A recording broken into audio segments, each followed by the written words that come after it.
Эфирде яңалыклар чыгарылышы исәнмесез, студияда Роза Хабибуллина, алга таба төп темаларга кыскача күзәтү. Бүген күп кенә ата-аналарның телефоннарына балаларга олы кешеләр бәйләнә дигән СМС таралды. Борчылу өчен сәбәп бармы? Хәбәрчебез ачыклады. Балаларның куркынычсызлыгы өчен без бердән булып эшләсәк, куанычлы булыр иде. Менә шулай йөри торгач инде менә бер матур гына шундый күркәм генә бик сөйкем дигән менә шундый бер мәчет килеп чыкты. Тиздән Мәләкәс аръягында яңа мәчет ачылачак. Рәхәтләнеп чыга мин алар каршысына. Алар минекеләр. Алар аңлыйлар. Ярты күз карашына, ярты сулыштан минекеләр. Бүген күңел тыңлаучыларына иртәнге кәефне эстраданың танылган җырчысы Илсөя Бәдретдинова бүләк итте.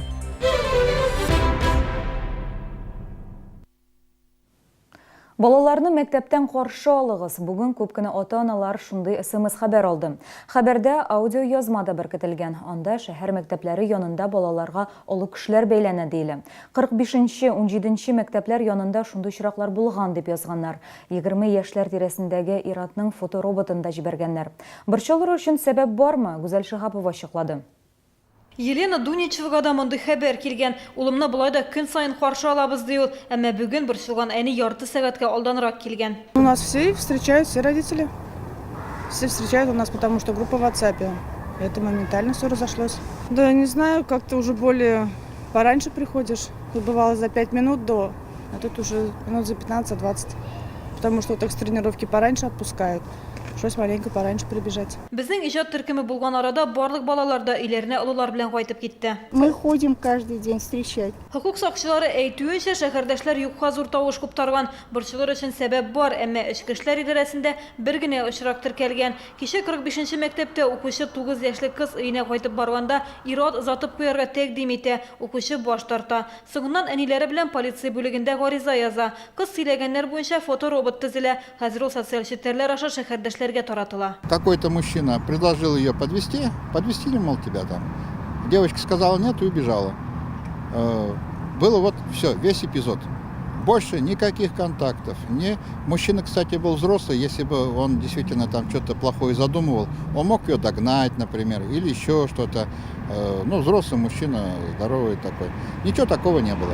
Никаких, ни сексуальных домогательств, никаких противоправных действий не было. Хәзер әлеге ир-атның кемлеген ачыклыйлар, бу аның чын ниятләрен белү өчен кирәк. СМС хәбәрдә бүген иртән 17-нче мәктәп янында бер хатын-кыз баланы урларга теләгәнлеге турында да язалар. Әмма мәктәптә бу мәгълүматны расламадылар. Хәзер укытучылар әти-әниләрне тынычландыру белән мәшгуль. Дәрестән соң инде минем әти-әниләргә үтенечем бу мәгълүматка ышанмаска, дәрестән соң балаларны каршы алып, иртәнге якта балаларны мәктәпкә алып килеп, балаларның куркынычсызлыгы өчен без бердән булып эшләсәк, куанычлы булыр иде. Бу очрактан соң хокук сакчылары тарафыннан мәктәп яннарында сак көчәйтелмәде. Полиция хезмәткәрләре булай да тәүлек дәвамында шәһәр буенча патрульдә. Мәктәпләрдә үз сакчылары эшли, учреждениеләргә керүдә контроль астында. Шулай да мәктәп җитәкчелеге дә, хокук сакчылары да башлангыч сыйныфта укучыларны каршы алырга киңәш итә.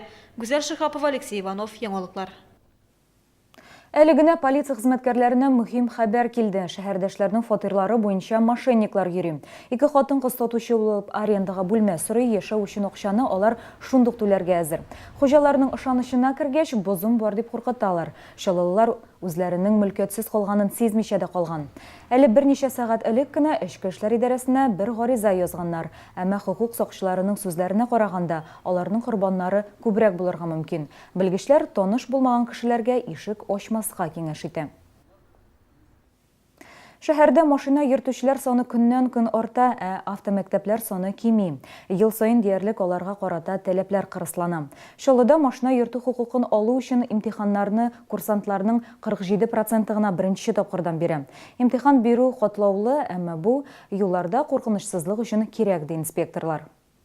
1 сентябрьдән машина йөртү хокукына имтихан тапшыру кыенлашты. Үзгәрешләр практик өлешкә, теория өлешенә дә кагыла. Инспекторлар моның начар ягын күрми, киресенчә юлдагы һәлакәтләр саны кимер дип өметләнә. Если человек готов он сдает. Если человек не готов, он может 2-3 раза и больше ходить и пытаться обвинять всех, но не себя. Элек мәйданда тапшырыласы күнегүләр саны 4 булса, хәзер 6 вакытта санаулы. Хәзер курсантларга эстакада, 90 градуска борылышлар, ябык пространствода борылышлар, гаражга кіру, артка бирү һәм парковка буенча имтихан тутасы була. Самый главный совет – это все-таки настойчивость со стороны ученика. То есть инструктор дает основные, основные пожелания, основные направления, как себя вести, а ученик настойчиво должен дома все это анализировать и затем уже на площадке выполнять. Теорияны тапшырганда 2 хата рөхсәт ителә, әмма төрле тематик блокларда булса гына һәр хата өчен тагын 5 сорауга җавап бирәсе була. Я считаю, что наши курсанты готовы. Мы всегда ответственно относились к теоретической, в том числе части. Сейчас ездить очень сложно, поэтому считаю, что этот регламент идет только на пользу безопасности движения. Автомәктәпләрдә дәресләр юлдагы чынбарлыкка якын килеп уздырыла. Ну, скоро 18-летие, и все. Ну, хочется машин просто. Тяжелее будет, да, по билетам, по всему тяжелее будет. Ну, так нормально, наверное. Желание было огромное, так как водить у меня и родители умеют, и мама все время за рулем. Ну и как-то самой захотелось. Кажется, это даже к лучшему, потому что прав сейчас все больше и больше людей, за рулем все больше и больше людей. И чтобы на дорогах безопасно было, поэтому и ужесточают все время правила. Әгәр курсант имтиханны тапшыра алмаса, яңадан килергә мөмкин, әмма бер атна узгач кына машина йөртү хокукы алу өчен 3 шанс бирелә. Гүзәл Шихапова, Юлия Шмакова, Алексей Иванов, яңалыклар.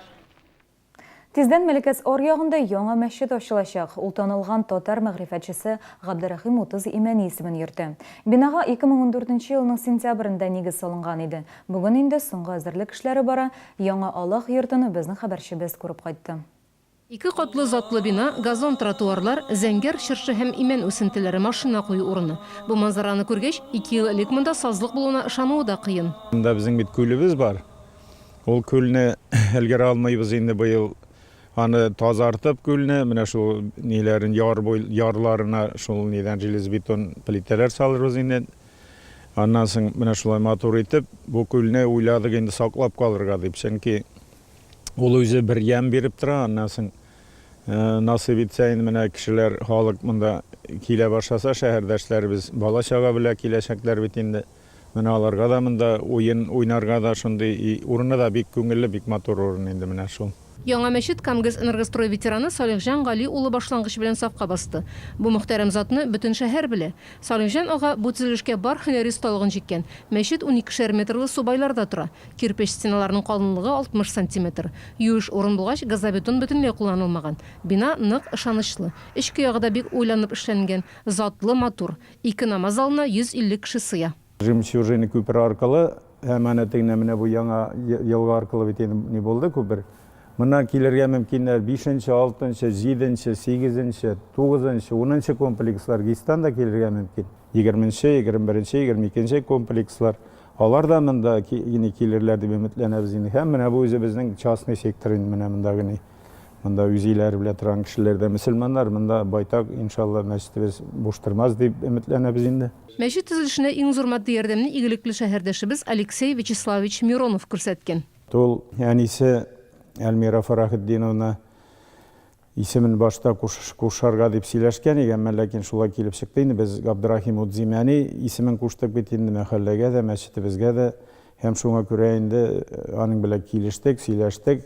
Һәм ул инде менә үзенең әнисенә дуга өчен, әнисенә савап өчен менә шул бөтен эшләребезне эшләде. Әгәр алар булмаса, мин уйлыйм инде бер 10 елсыз да без бу мәчетне бетерә алмаган булыр идек. Мәчетне ноябрь айында ачырган иятлеләр бу көнгә төп эшләр тәмам, җылылык, электр, су кертелгән. Хәзер соңгы бизәү, җиһазландыру мәшәкатьләре генә калып бара. Якын көннәрдә бинаны юып, җыштырып чыгарга телиләр. Өмәдә теләге булган һәркем катнаша ала. Мәләкәс аръягындагы яңа мәчеттән репортажны җомга көнне кыйбла тапшыруында карагыз. Рим Әхмәтова, Ленар Солтанов, яңалыклар. Көңіл радиосы отна дауымында қонақлар қабыл ете. Октябрда көңілі ирте тапшыруы жейгі елардан соң яңадан эфирға шыға башлады.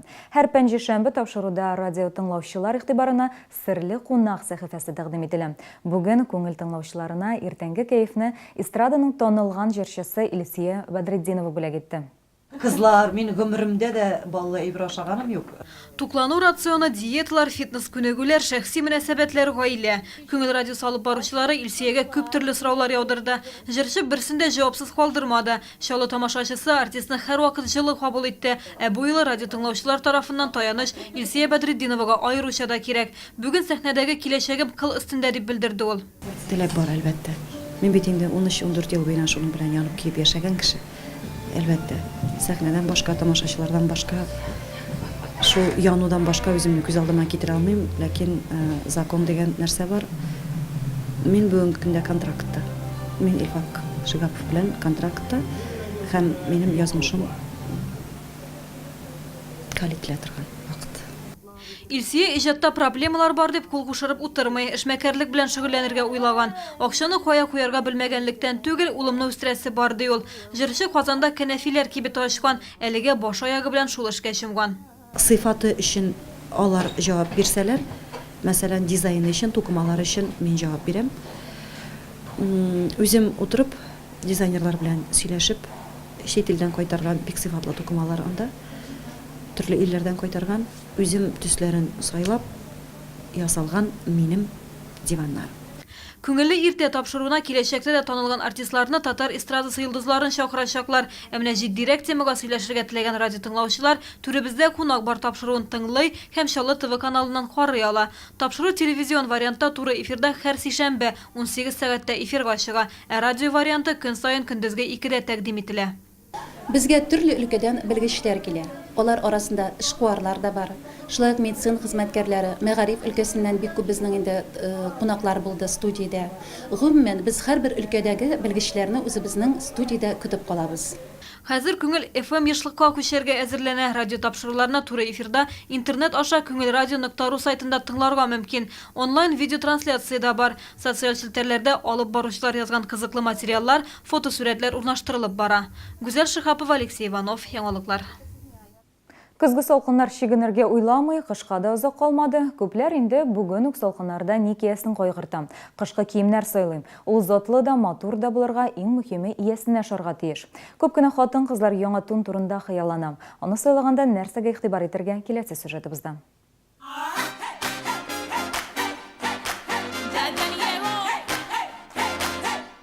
Озын һәм кыска заманча туннар шәшке һәм мутоннан баш киемнәре төрләрен санап бетергесез. Күңелең ниндине тели, шунысын сайлап ал. Бәяләре кулай, барлык үлчәмнәр дә бар. КамАЗ мәдәният йортында тун базары дип исемләнгән ярминкә ачыла. У нас представлены шубы 6 элитных фабрик Пятигорска. Все модели шьются из высококачественного сырья. Есть эконом-варианты, есть средние категории, есть высшие категории. Нужно знать, что именно вы хотите. Если вы не знаете, мы вам в этом поможем. Туннар сыйфаты өчен борчыласы юк. Пятигорск инде күптәннән Россиядәге әйдәп баручы мех фабрикаларыннан исәпләнә.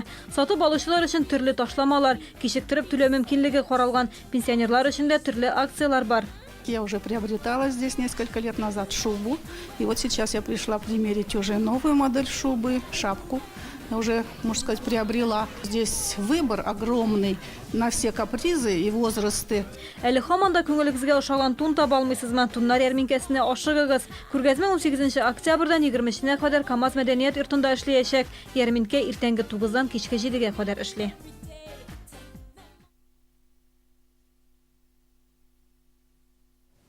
Бүгінгі гамнашлар, сіз дә үзегезне сақлагыз, жылы итеп киенергә онытмагыз, сау булыгыз.